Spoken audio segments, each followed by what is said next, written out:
African valor, strong and true. Every single thing they do. For centuries, Ethiopia's emperors claimed descent from King Solomon and the Queen of Sheba.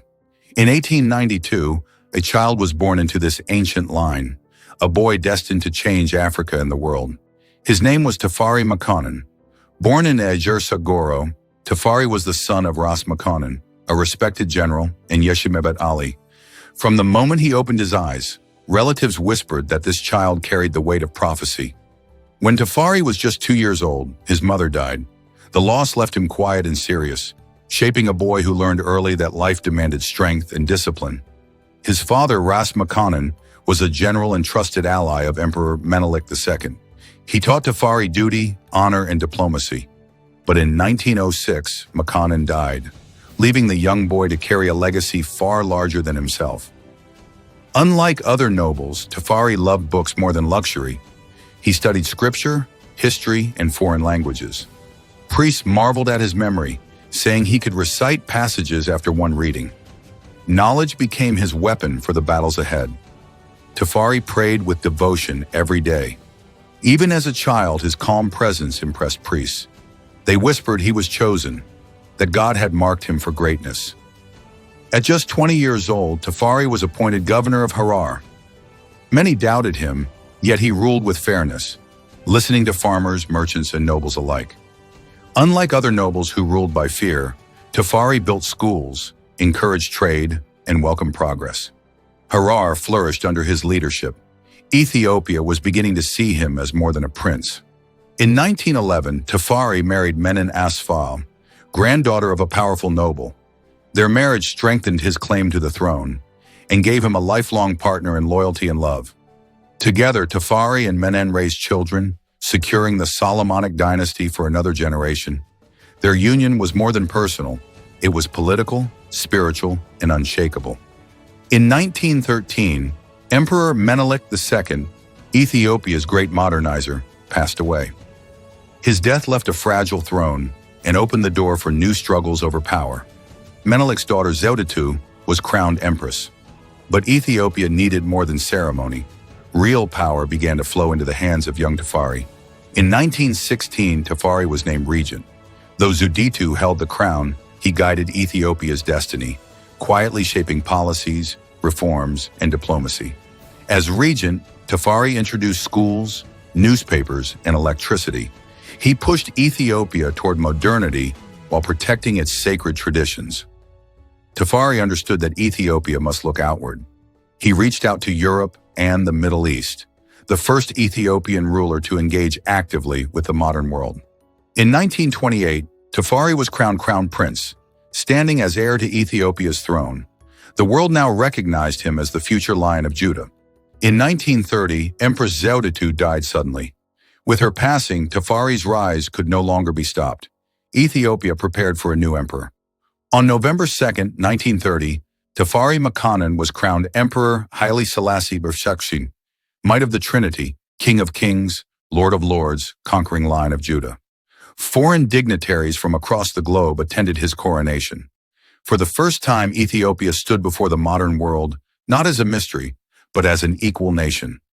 Haile Selassie ruled with both tradition and reform. He modernized schools, built infrastructure, and sought Ethiopia's place on the world stage, yet never abandoned his crown of faith. As Ethiopia modernized, dark clouds gathered. Mussolini's Italy looked south, hungry for conquest, determined to avenge its humiliation at Adwa decades earlier. In October 1935, Italian forces invaded Ethiopia with tanks, planes, and poison gas. Ethiopia stood nearly alone, armed with courage but few modern weapons. Ethiopian warriors fought bravely in the mountains, recalling the spirit of Adwa. But against machine guns and mustard gas, their courage was met with tragedy. By May 1936, Addis Ababa fell. Haile Selassie made the painful choice to leave, choosing exile not as surrender, but as a way to fight for Ethiopia's survival. At the League of Nations in Geneva, Selassie stood before the world. His words thundered, "It is us today. It will be you tomorrow." Yet the world ignored Ethiopia's cries. Europe turned its back. Sanctions were weak, and Italy's crimes went unpunished. Ethiopia was abandoned to its fate, but Selassie refused to give up. In exile in Britain, Selassie lived modestly, planning his return. Though stripped of his throne, he carried himself as emperor still, never once calling himself defeated. Across the ocean in Jamaica, a new faith rose. Rastafarians declared Haile Selassie the Messiah, the returned Christ, the living Lion of Judah. To Ethiopians, he was their exiled king. To Rastafarians, he was God incarnate. Across continents, his legend was no longer just political, it had become spiritual. Though far from home, Selassie's spirit never left Ethiopia. He waited, patient and steadfast, for the day when history would call him back to his throne. In 1939, war engulfed Europe. Mussolini allied with Hitler, and suddenly the fate of Ethiopia was tied to the fate of the world. Britain, now fighting Italy, turned to Selassie. At last, his chance to reclaim Ethiopia had come. The Lion of Judah would rise again. In 1941, Selassie crossed into Sudan, leading an army of exiles and patriots. Every step toward Ethiopia was a step toward destiny.